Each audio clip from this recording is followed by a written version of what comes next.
नमस्कार, मैं हूं विजय लक्ष्मी। रूबरू बिहार पर आज दिन भर की बड़ी खबरों में आपका स्वागत है। चलिए जानते हैं देश प्रदेश की अब तक की बड़ी खबरों को। दिल्ली के मुख्यमंत्री और आम आदमी पार्टी के राष्ट्रीय संयोजक अरविंद केजरीवाल को सुप्रीम कोर्ट से बड़ा झटका लगा है। अंतरिम जमानत को एक सप्ताह बढ़ाने के लिए सुप्रीम कोर्ट में दायर केजरीवाल की याचिका पर तुरंत सुनवाई नहीं होगी।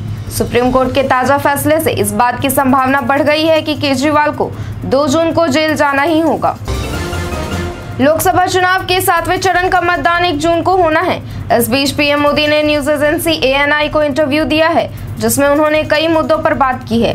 पीएम मोदी ने सीएम अरविंद केजरीवाल की जमानत से लेकर न्यायपालिका पर ममता की टिप्पणी तक हर सवाल का जवाब दिया। यही नहीं, प्रधानमंत्री ने ओडिशा के सीएम नवीन पटनायक के साथ उनके रिश्ते कश्मीर में रिकॉर्ड मतदान पर भी बात की। IPL में रॉयल चैलेंजर्स बैंगलोर की टीम शानदार वापसी के बाद एलिमिनेटर में राजस्थान रॉयल्स से हार गई। टीम का प्रदर्शन भले ही कुछ खास नहीं रहा, लेकिन चेज मास्टर विराट कोहली ने अपने बल्लेबाजी से सभी को इम्प्रेस कर दिया। कोहली पूरे सीजन छाए रहे और उन्होंने एक बार फिर से ऑरेंज कैप अपने नाम कर लिया। इस प्रकार कोहली 2 बार ऑरेंज कैप हासिल करने वाले पहले भारतीय बन गए। एक तरफ दिल्ली NCR के लोग भीषण गर्मी और हीट वेव से परेशान हैं, तो दूसरी तरफ साउथ इंडिया में खासकर बेंगलुरु में हो रही बारिश से वहां मौसम ठंडा बना हुआ है। इन सबके बीच Centre for Science and Environment के एक अध्ययन में खुलासा किया गया है कि पिछले 2 दशकों में ह्यूमिडिटी में लगातार हो रही बढ़ोतरी के कारण अधिकतर महानगरों में लगातार गर्मी बढ़ रही है। वकीलों द्वारा काले कोट को लेकर सुप्रीम कोर्ट में याचिका दाखिल की गई है। प्राप्त जानकारी के अनुसार 1961 के एडवोकेट एक्ट में संशोधन के लिए सुप्रीम कोर्ट में याचिका दाखिल की गई है। सुप्रीम कोर्ट में दायर की गई याचिका में कहा गया है कि अदालत देश की सभी बार काउंसिलिंग को आदेश जारी करे कि गर्मी के महीने में काला कोट पहनने से होने वाली मुश्किल को लेकर एक सूची तैयार की जाए। पावर फाइनेंस कॉर्पोरेशन लिमिटेड के शेयर 1 साल से अधिक समय से तेजी पर है। इससे उनके मौजूदा शेयरधारकों को मल्टी बैगर रिटर्न मिला है। इतना ही नहीं, PFC स्टॉक में अभी भी तेजी की काफी संभावनाएं हैं। आज BSE पर PFC के शेयर तेजी के साथ खुले और इंट्राडे में 521.35 प्रति शेयर के 52 वीक हाई पर पहुंच गए। सरकार की ओर से सरसों की खरीदारी करने से किसानों को तो लाभ मिल रहा है, लेकिन इसकी वजह से सरसों के तेल के भाव में तेजी आई है और आदमी को सरसों के तेल के लिए अधिक खर्च करना पड़ रहा है। जानकारों का कहना है कि इसकी मुख्य वजह सरकारी एजेंसियों द्वारा सरसों की खरीदारी की जानी है। आपको बता दें कि जीरे के भाव 260 रुपए प्रति किलो से बढ़कर 385 रुपए प्रति किलो हो गए हैं और वहीं तेल के भाव में 16 रुपए प्रति किलो की तेजी आई है। जुलाई में सरकारी कर्मचारियों को दोहरा फायदा मिलता है। इस महीने महंगाई भत्ते के साथ सैलरी में भी बढ़ोतरी होती है। इसका फायदा निचले स्तर के कर्मचारी से लेकर आला अधिकारी तक को मिलता है। सरकार द्वारा हर साल जनवरी और जुलाई में महंगाई भत्ता बढ़ाया जाता है। वैसे तो जनवरी में सरकार ने महंगाई भत्ता बढ़ाया था, पर जुलाई में फिर से DA बढ़ता है। रिजर्व बैंक ऑफ इंडिया ने प्राइवेट सेक्टर के 2 दिग्गज बैंकों पर भारी जुर्माना लगाया है। बैंकिंग रेगुलेटर RBI के मुताबिक येस बैंक और ICICI बैंक कई नियमों का पालन नहीं कर रहे थे, इसलिए येस बैंक पर 91 लाख रुपए और ICICI बैंक पर 1 करोड़ रुपए का जुर्माना लगाया गया है। RBI के एक्शन का असर दोनों बैंकों के शेयरों पर भी दिखा। भारत में चुनाव खत्म होने के बाद ब्रिटेन में भी आम चुनावों की शुरुआत होगी। ब्रिटेन में 4 जुलाई को वोटिंग की जाएगी। आपको बता दें कि ब्रिटेन के लिए ये वोटिंग इतिहासकारी होने वाली है, क्योंकि ब्रिटेन में पहली बार वोटर्स अपने फोटो ID का इस्तेमाल करके अपना वोट देंगे। भारत ने फोटो ID कार्ड का इस्तेमाल कर पूरी दुनिया के लिए पहली बार मिसाल कायम की है। पंचायत सीजन 3 साल 2024 की मोस्ट अवेटेड सीरीज है। इस वेब शो के दोनों सीजन बेहद पसंद किए गए थे। वहीं सीजन 3 को लेकर भी काफी बज़ बना हुआ है। फाइनली पंचायत की तीसरी इंस्टॉलमेंट आज यानी 23 मई 2024 को OTT platform Amazon prime video पर रिलीज हो चुकी है। उत्तर प्रदेश सरकार ने मुस्लिमों को मिलने वाले आरक्षण को लेकर बड़ा फैसला लिया है। प्रदेश के डिप्टी CM केशव प्रसाद मौर्य ने कहा कि लोकसभा चुनाव के बाद उत्तर प्रदेश में आरक्षण में मुस्लिम जातियों की समीक्षा की जाएगी। उन्होंने कहा कि सरकार धर्म के आधार पर मिलने वाले आरक्षण को किसी भी हाल में बर्दाश्त नहीं करेगी। भारतीय क्रिकेट टीम के कोच के लिए BCCI को 3000 से अधिक आवेदन मिले हैं। आवेदन करने वालों में सचिन तेंदुलकर, MS धोनी से लेकर नरेंद्र मोदी, अमित शाह जैसे नाम शामिल हैं। एक रिपोर्ट के मुताबिक मोदी, सचिन, धोनी जैसे मशहूर लोगों के नाम के जरिए आवेदन करने वाले फेक यूजर्स हैं। भारतीय पुरुष क्रिकेट टीम के नए कोच के लिए आवेदन करने की अंतिम तारीख 27 मई थी।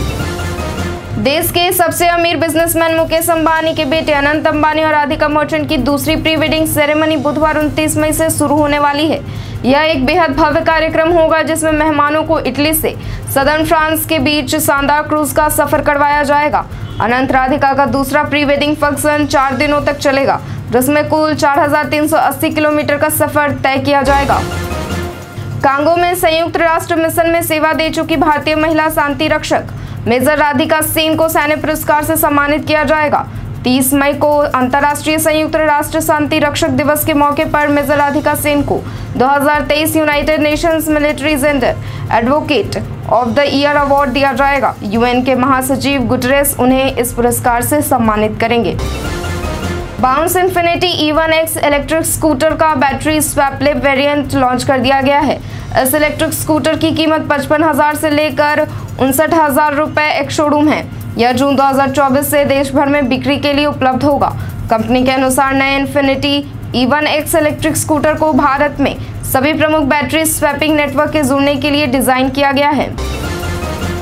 डेरा सच्चा सौदा के प्रमुख गुरमीत राम रहीम को पंजाब एवं हरियाणा हाईकोर्ट से बड़ी राहत मिली है। रंजीत सिंह की हत्या के केस में कोर्ट ने उसे बरी कर दिया है। इस मामले में सुनवाई करते हुए अदालत ने 4 अन्य आरोपियों को भी बरी किया है। इस हत्याकांड में सीबीआई कोर्ट ने राम रहीम को दोषी करार दिया था। राम रहीम ने सीबीआई कोर्ट के फैसले को हाई कोर्ट में चुनौती दी थी। मध्य प्रदेश हाई कोर्ट के चीफ जस्टिस रवि मलिमत ने अपने कार्यकाल के आखिरी दिन विदाई भाषण में कई ऐसी बातें कही जिसकी अब खूब चर्चा हो रही है। अपने मन की बात सबके सामने रखते हुए जज साहब ने कहा कि उनके दुश्मन बहुत हैं, लेकिन उन्हें इस बात पर गर्व है। उन्होंने ये भी कहा कि वह संविधान के प्रति जवाबदेह हैं, किसी व्यक्ति के प्रति नहीं। लोकसभा चुनाव अपने अंतिम चरण में पहुंच गया है। प्रधानमंत्री नरेंद्र मोदी को भरोसा है कि उनकी पार्टी भारतीय जनता पार्टी केंद्र में सत्ता में लौटेगी और ओडिशा में सरकार बनाएगी, जहां एक साथ विधानसभा चुनाव हो रहे हैं। न्यूज एजेंसी एएनआई को दिए इंटरव्यू में पीएम नरेंद्र मोदी ने ओडिशा के मुख्यमंत्री के साथ अच्छे संबंध साझा करने के बावजूद नवीन पटनायक के नेतृत्व वाले बीजू जनता दल के साथ गठबंधन नहीं करने के भाजपा के फैसले के बारे में भी बात की है। फाइनेंशियल टाइम्स के जानकार लोगों के अनुसार अडानी समूह गूगल और मुकेश अंबानी के नेतृत्व वाली रिलायंस इंडस्ट्रीज के साथ प्रतिस्पर्धा करने के लिए डिजिटल व्यवसाय पर काम करने की योजना बना रहा है।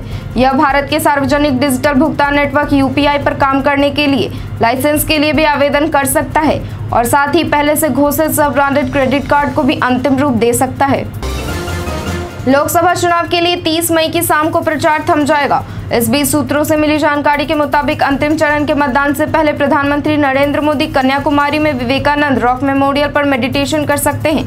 पीएम मोदी 30 मई की रात कन्याकुमारी पहुंचेंगे और अगले दिन विवेकानंद रॉक मेमोरियल जा सकते हैं। मानव तस्करी के मामले में एनआईए ने बड़ी कार्रवाई करते हुए गोपालगंज में मानव तस्करी के आरोप में होटल संचालक प्रहलाद सिंह को गिरफ्तार कर लिया है। थावे इलाके में वह होटल का संचालन कर रहा था। बता दें कि सोमवार को गुरुग्राम से यूट्यूबर बॉबी कटारिया को पुलिस ने गिरफ्तार किया था। उसके बाद इसे दूसरी बड़ी कार्रवाई माना जा रहा है। भोजपुरी सुपरस्टार पवन सिंह ने काराकाट लोकसभा सीट पर अपने चुनाव प्रचार के लिए अब हेलीकॉप्टर भी मंगवा लिया है। पवन मंगलवार को भोजपुरी सुपरस्टार खेसारी लाल यादव के साथ पहली बार चॉपर से चुनाव प्रचार करेंगे। पवन सिंह के लिए कई भोजपुरी सितारे काराकाट में उतरे हुए हैं, जो इसी चुनाव में दूसरी सीटों पर दूसरी पार्टियों के लिए वोट मांगते नजर आए हैं। बिहार में भीषण गर्मी का सितम जारी है। गर्मी के कारण सोमवार को सारण में स्कूल गई 20 छात्राएं बेहोश हो गईं। इसके बाद स्कूल में अफरा तफरी मच गई। सभी छात्राएं मसरक के कवलपुरा स्थित कस्तूरबा आवासीय विद्यालय की बताई जा रही हैं। डॉक्टरों के मुताबिक गर्मी और हीट स्ट्रोक की शिकार हुई हैं। फिलहाल सभी को ऑब्जर्वेशन में रखा गया है। बसपा ने बिहार सरकार के मंत्री अशोक चौधरी पर गंभीर आरोप लगाते हुए चुनाव आयोग से शिकायत की है। बहुजन समाज पार्टी ने पत्र लिखकर मंत्री अशोक चौधरी पर कार्रवाई की मांग भी की है। बसपा के टिकट पर जहानाबाद से चुनाव मैदान में डटे पूर्व सांसद डॉक्टर अरुण कुमार के निर्वाचन अभिकर्ता रमेश कुमार शर्मा ने चुनाव आयुक्त को पत्र लिखकर शिकायत की है। राष्ट्रीय जनता दल ने बीएन कॉलेज के छात्र हर्षराज की हत्यारे की गिरफ्तारी की मांग की है। राजद का कहना है कि सरकार हत्यारों को अविलंब गिरफ्तार करवाए और मृतक के परिजनों को मुआवजा दे। राजद प्रवक्ता ने कहा कि जिस प्रकार खुलेआम दिन दहाड़े हर्ष को पीट कर मार डाला, इससे यह स्पष्ट हो जाता है कि राज्य में कानून व्यवस्था भी सरकार के नियंत्रण से बाहर हो चुकी है। राष्ट्रीय जनता दल नेता तेजस्वी यादव ने सोमवार को कहा कि बिहार के मुख्यमंत्री नीतीश कुमार द्वारा प्रधानमंत्री नरेंद्र मोदी के लिए एक और मुख्यमंत्री कार्यकाल की कामना करना राष्ट्रीय जनतांत्रिक गठबंधन की निश्चित हार को इंगित करता है। तेजस्वी नीतीश कुमार की एक चुनावी सभा के दौरान जुबान फिसलने और यह कहने की वे चाहते हैं कि एक बार फिर नरेंद्र मोदी जी मुख्यमंत्री बने का संदर्भ दे रहे थे। 1 जून से आपके घर के खर्च से जुड़े नियमों में बदलाव होने जा रहा है। 1 जून को तेल कंपनियां गैस सिलेंडर की नई कीमतें तय करेंगी। 1 जून से नए परिवहन नियम लागू हो रहे हैं, जिसके बाद ड्राइविंग लाइसेंस बनवाना आसान हो जाएगा। नए नियमों के तहत ट्रैफिक के नियमों में भी सख्ती की जाएगी।